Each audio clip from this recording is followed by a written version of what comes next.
मतलब की दुनिया है, मतलब के लोग, मतलब की दुनिया है, मतलब के लोग। सोचा ना समझा, प्यार का ले लिया रोग। छोड़ेंगे ना साथ तेरा, ये तो सभी बोल लेते हैं कि छोड़ेंगे ना साथ तेरा, ये तो सभी बोल लेते हैं। मगर सच तो ये है कि मतलब निकल गया तो वही लोग साथ छोड़ देते हैं, साथ छोड़ देते हैं।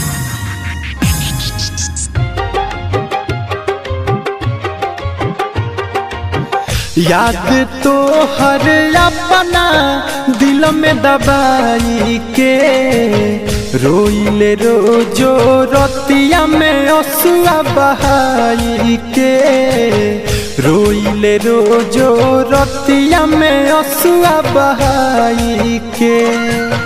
गइलू भूल काहे हमके ससुरा जाई के, रोइले रोजो रतिया में असुआ बहाई के, रोइले रोजो रतिया में असुआ बहाई के।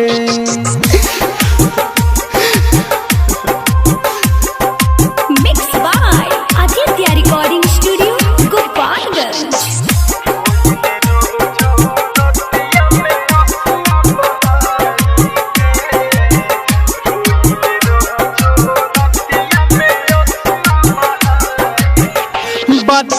हद बोला कि ना बहावे,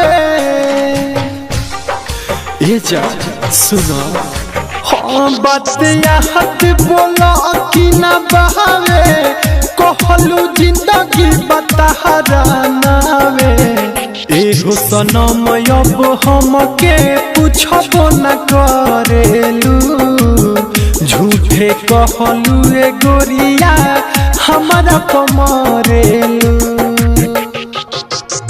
चल जालू रोज सपना में तू तो सताई के, रोइले रोजो रतिया में असुआ बहाई के, रोइले रोजो रतिया में असुआ बहाई के।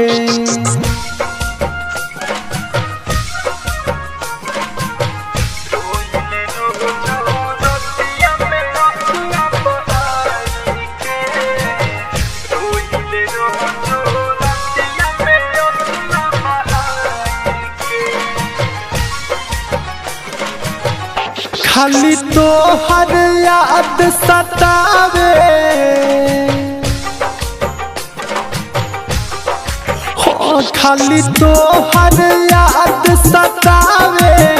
अब तो कुछ दिल के न भावे, गोरिया तू से सनाथ के साथ में चल गइलू। होला नहीं विश्वास कि केतना बदल गइलू।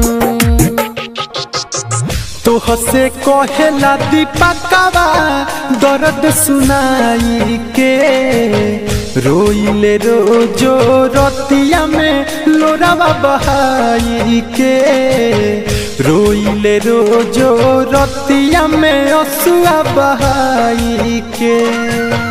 गइलू भूल काहे हमके ससुरा जाई के, रोइले रोजो रतिया में असुआ बहाई के, रोइले रोजो रतिया में असुआ बहाई के।